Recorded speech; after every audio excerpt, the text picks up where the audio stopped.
Welcome to a deep dive into something that you might not think is exciting, blood pressure readings. Oh, okay. Yeah. We're going to be looking at a blog post by Ang, Mm-hmm. an old software plumber Okay. who stumbled upon some of his readings from 12 years ago. Or, He only tracked his blood pressure for about 2 weeks back then. yeah. But fast forward to now, and he's been consistently tracking it again. Yeah. You know, sometimes those old scraps of data Yeah. can tell a fascinating story. Yeah. Yeah. It's like finding a piece of a puzzle you didn't even know was missing. Hmm. Ang's older readings showed a pattern called isolated systolic hypertension. Okay. This often points to stiffening arteries. Right. And while that's common as we age, Yeah. it can also be an early sign of unhealthy habits, even in younger people. Oh, wow. It's a bit of a wake-up call that those seemingly small choices we make each day can have a ripple effect years down the line. That's kind of alarming, actually. I mean, most of us don't think about our arteries stiffening until, well, much later in life. Yeah. So what happened with Ang? Mm-hmm. Did he keep tracking his blood pressure over the years? That's the mystery.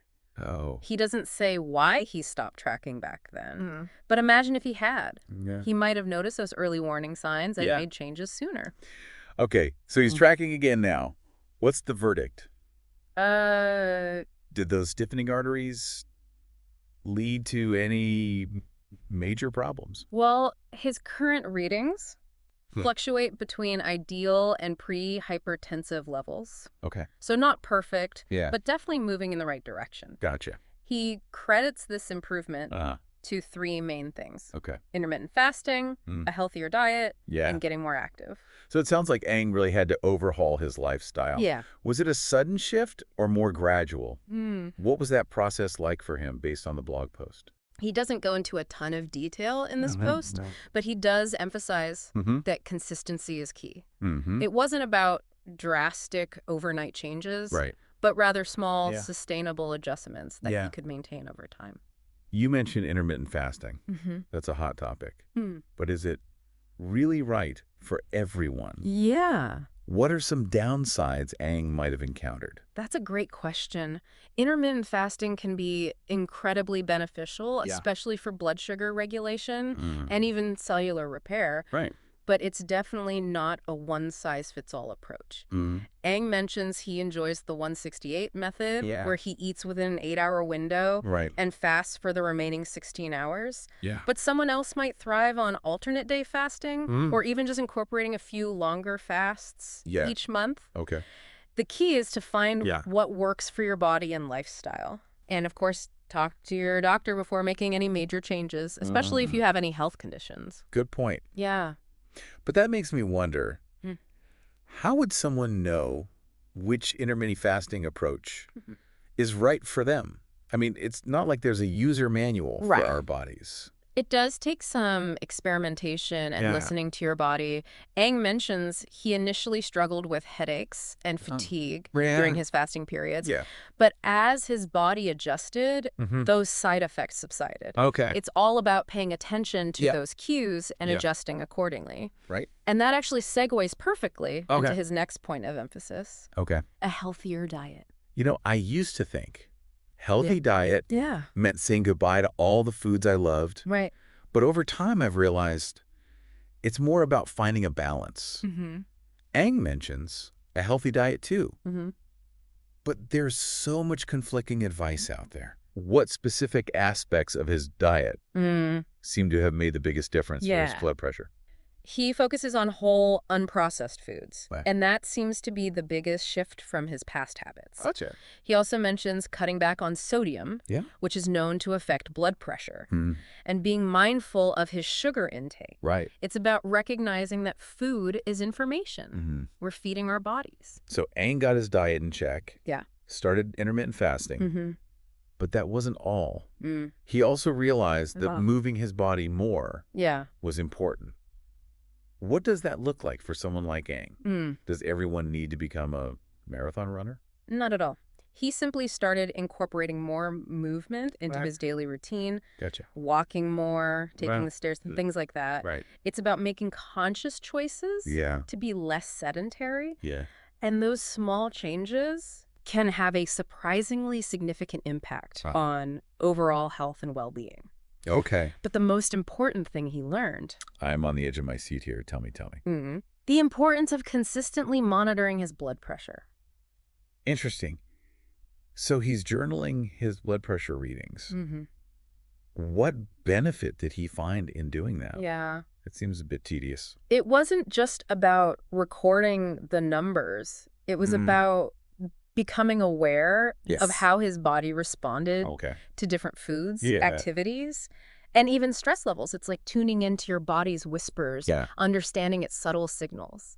So by tracking his blood pressure, he was able to connect the dots between his lifestyle choices and how his body was feeling. It's like having a feedback loop, right? You make a change, you see how your body responds, and you adjust accordingly. Exactly. And it becomes a powerful tool for making those healthy habits stick. Because you're not just relying on willpower or abstract goals. You're seeing concrete evidence of the positive impact those changes are having on your body. It's motivating. I can see how that would be a game changer. Yeah. But let's go back to those early blood pressure readings for a moment. Okay. You mentioned something about isolated systolic hypertension. Yeah. What exactly is that? And why is it something to be concerned about? Isolated systolic hypertension is when the top number in your blood pressure reading, systolic pressure, is elevated, but the bottom number, the diastolic pressure, remains normal. Gotcha. It's often linked to stiffening of the arteries, which is a natural part of aging. Yeah. But it can also be an early warning sign of atherosclerosis. Okay. The buildup of plaque in the arteries. And atherosclerosis, that's serious stuff, right? It can be over time. That buildup of plaque can narrow the arteries, restricting blood flow, and increasing the risk of heart attack, stroke, and other cardiovascular problems. That's scary. Yeah. But you said it can be an early warning sign. So if someone's diagnosed with isolated systolic hypertension, they can take steps to reverse the process? Absolutely. Yeah. That's the good news. Okay. By addressing those lifestyle factors we've been discussing, diet, exercise, stress management, it's possible to slow down the progression of atherosclerosis and even reverse some of the damage. Wow. It's never too late to make those changes. That's reassuring to hear. You know, as we're talking about this, I'm realizing how much we tend to compartmentalize our health. Yeah. We think about diet, exercise, stress management as separate entities. Right. But they're all so interconnected, aren't they? They are. Yeah. It's like a delicate ecosystem. When one element is out of balance, it can affect the entire system. Yeah. That's why Eng's holistic approach is so important. He didn't just focus on one thing. Right. He addressed multiple aspects of his lifestyle, and that's what ultimately led to those positive changes in his blood pressure.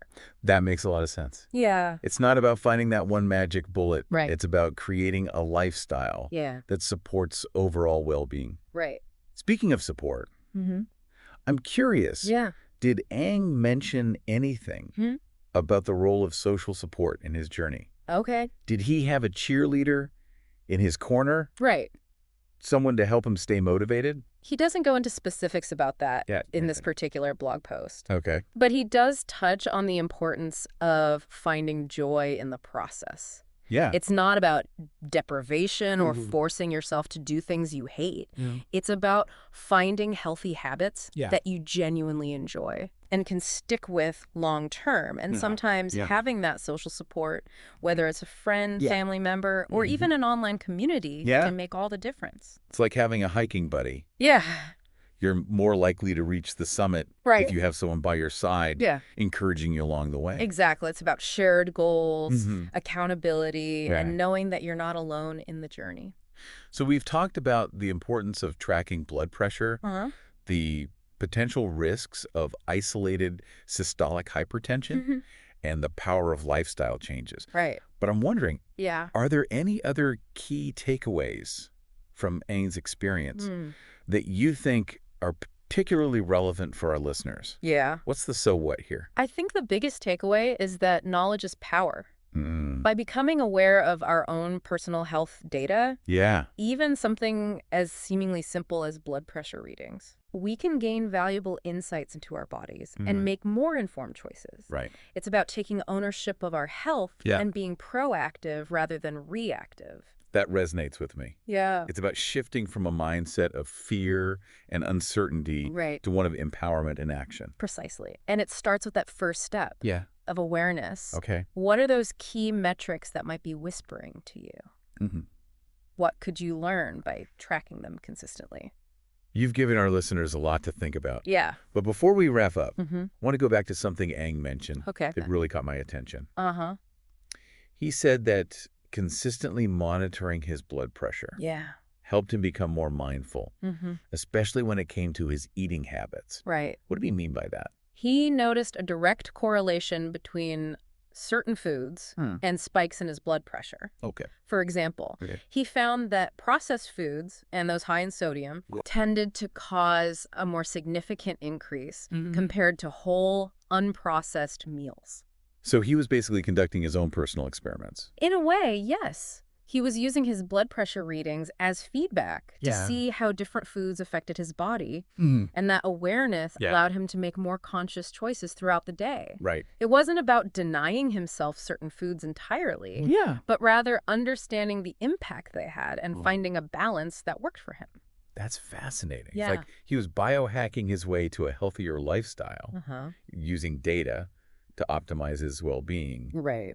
But did he mention any specific foods that seemed to have the biggest impact, either positive or negative? He did. On the positive side, he found that foods rich in potassium, like bananas and leafy greens, seemed to have a blood pressure lowering effect. That makes sense. Potassium is an electrolyte. That plays a crucial role in regulating blood pressure. Exactly. And on the flip side, he found that sugary drinks and processed snacks often led to a noticeable spike in his readings. So it's not just about what we eat, Right. but also what we drink. Yeah. It's all connected. It is. And that awareness can be incredibly empowering. I'm thinking about all the times I've mindlessly grabbed a soda or a bag of chips without really considering the impact it might have on my body. Right. This conversation is definitely making me rethink my choices. And that's the beauty of self-tracking. Yeah. It can shine a light on those unconscious habits and help us make more intentional decisions. So it's not just about the data itself. Right. It's about the self-awareness that comes from gathering that data and analyzing it. Precisely. It's about becoming the CEO of your own health, understanding the inner workings of your body, and making choices that support its optimal functioning. It's amazing how something as simple as tracking blood pressure can lead to such profound insights. Yeah. Aang's story is a great example of how personal data can empower us to take control of our health. It's like he turned his health journey into a fascinating science experiment, and the results speak for themselves. He certainly did. Yeah. And his experience raises an important question for all of us. Okay. If you could track one health metric, what would it be? Yeah. And why? It's a great question to consider. Yeah. Would you track your sleep patterns, your mood, your energy levels? Yeah. Each metric offers a unique window into your well-being. Right. What whispers is your body sending that you could learn to hear more clearly? That's something I'm going to be thinking about long after this deep dive. But before we wrap things up, let's circle back to Aang's blog post for a moment. All right. Is there anything else you think is important to highlight? I think it's worth emphasizing that Aang's journey is a reminder Yeah. that small changes consistently applied can have a big impact over time. It wasn't about finding that one perfect diet or exercise routine. Right. It was about making gradual adjustments and sticking with them. That's a powerful message. Yeah. It's about progress, Right. not perfection. Yeah. And it's about recognizing that our health is a lifelong journey, not a destination. Exactly. It's about embracing the process. Yeah. Learning from our experiences and continually striving to make choices that support our well-being. I think it's a perfect note to end on. Yeah. Thanks for joining us on this deep dive into the world of personal health data. We hope Aang's story has inspired you to embark on your own journey of self-discovery and to embrace the power of data in understanding and optimizing your health. Remember, even small snippets of data can offer profound insights. So stay curious, keep exploring, and most importantly, Take care of yourselves. Until next time, happy tracking.